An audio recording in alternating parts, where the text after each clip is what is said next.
Day 5 and ain't it good to be alive. This is gonna be a day 5, day 6 or all in one. So for breakfast I wanted kind of oatmeal, but I didn't have any oats. So I took some rice, there's a little carrot in there, no big deal, some banana and a little bit of sugar in the raw, and I just kind of mashed that down and then I boiled it together until it became this like rice porridge. It was a really delicious sort of filling treat experience, and I'm starting to really get the hang of this whole thing.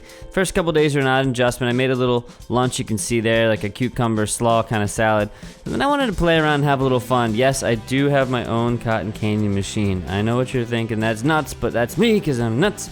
So I took the cotton candy machine, and all you do, this one's really cool, you can basically pour any kind of sugar or snack, like you can take Jolly Rancher and put it in there and it'll make cotton candy out of it, and it'll taste like watermelon cotton candy. Really simple. The thing's like $30 to buy. It's not like nostalgia. You can go on Amazon and find one. This one was a pretty good thing. I guess it kind of looked like my hair a little bit. Like, I guess that's sort of my hair in candy form, right? There you go. But then I tried to make another one because I was like, this is delicious, and I didn't do that great of a job the first time. So I'm starting to get the hang of it. The first one's always a little bit weird.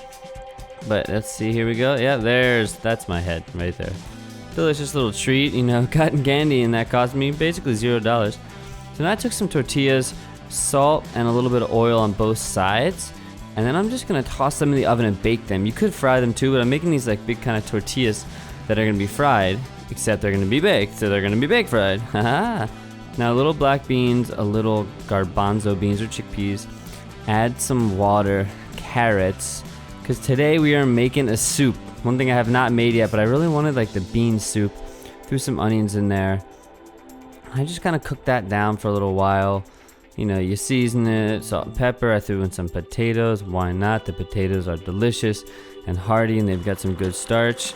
And then I took this thing. This is an immersion blender. If you don't know what an immersion blender is, it's sort of like the blender of the hand. So instead of having to pour this all into a blender, I can just literally just zip it in there by hand. It's one of the best inventions that I've ever had in the kitchen, but you'll never see Mike using one because I accidentally cut a hole into his chest using one once. Crazy story.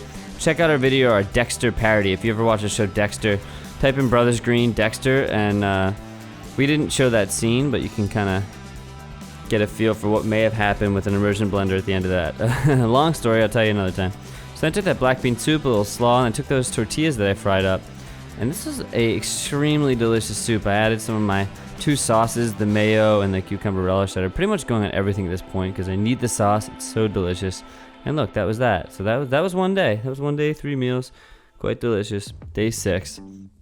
Breakfast, we're getting a little bit groovy now. So I took a tortilla, corn tortilla, of course, that's all I got. Put that down. I kind of cooked that with a little salt and oil on one side. But I have, if you've noticed, there's a hole in the inside. This is sort of like the egg in a hole thing, except it's a tortilla in a hole. So it's like a Mexican egg in a hole or something, because they like the tortilla. So then I just cracked that egg right in there, salt and pepper on top, and then you'll see, not a lot of people would think to do this, but if you actually pull some of that top, the albumin they call it, like right by the yolk, all the white stuff, if you kind of slowly and carefully pull that away, it will help it cook more evenly. You don't have to worry about getting that weird uncooked stuff on top. And then Bubby, this one's for you. Sprinkle the scallions right on top. Simple breakfast, but really delicious, and you probably can make it right now. So then I took some of those chickpeas. These were soaked overnight, added some salt, pepper, and oil. I'm gonna throw them in the oven. I'm gonna roast them at like 400 degrees.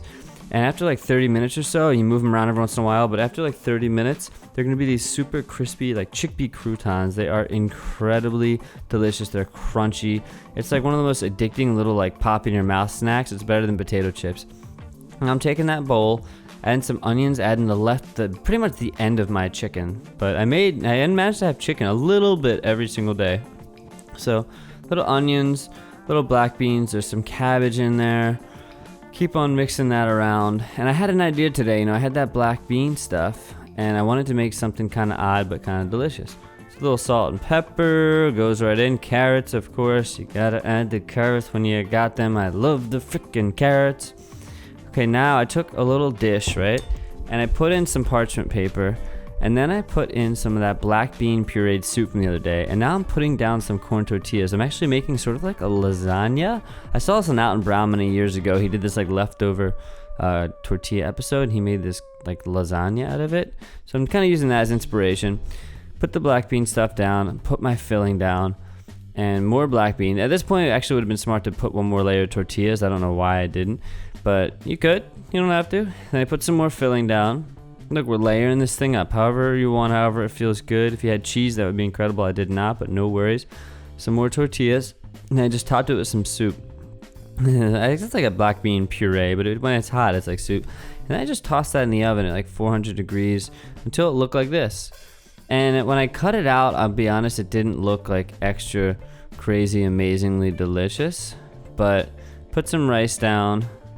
And I did have another meal that day. I forget like why I didn't show it today, but I did have more than every day. I had at least 3 meals for anyone asking. Sometimes I just forgot to shoot it. I was just hungry and was like, I don't want to film all this stuff. I just need to eat, damn it. So then I put some down. So it doesn't look that beautiful, but that's where the beauty of art comes in. Look at those chickpeas. Look how crispy they are. You kind of see that like oh my God, look at that. They're like brown, they're glorious. And of course I snuck in some potatoes.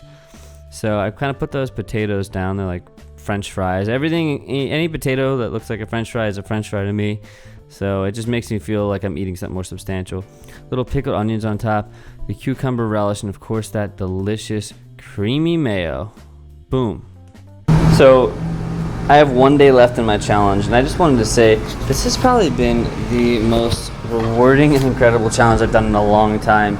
It honestly, I knew it would be fun. I thought it would be cool to give you guys like a lot of inspiration about things to cook and how you cook cheap, but I didn't realize how much I was missing out by not doing these kinds of things. And I go to the grocery store whenever I feel like I want some food. I buy whatever I can afford and just kind of go for it, but I never budget things out. And the amazing thing about the budgeting is I spent $21 and I was making some of the most badass, amazing food that I ever made in my entire life. I was more conscious when I was eating. I was more aware of the food I was cooking. I wasn't wasting stuff. I was having a great time, and I was most importantly being super creative and just rocking the food. So all I want to tell you guys is if you want to give this challenge a try, you should do it. Just try it. Listen, if it doesn't work, if you run out of food, then you can buy some. It's not a big deal, but I still have a lot of food left. And I could probably make it 3 or 4 more days on the food that I have left. So I was really impressed by that. I'm excited to share this video with you guys. Please give this a try. Rock it, rock it, rock it.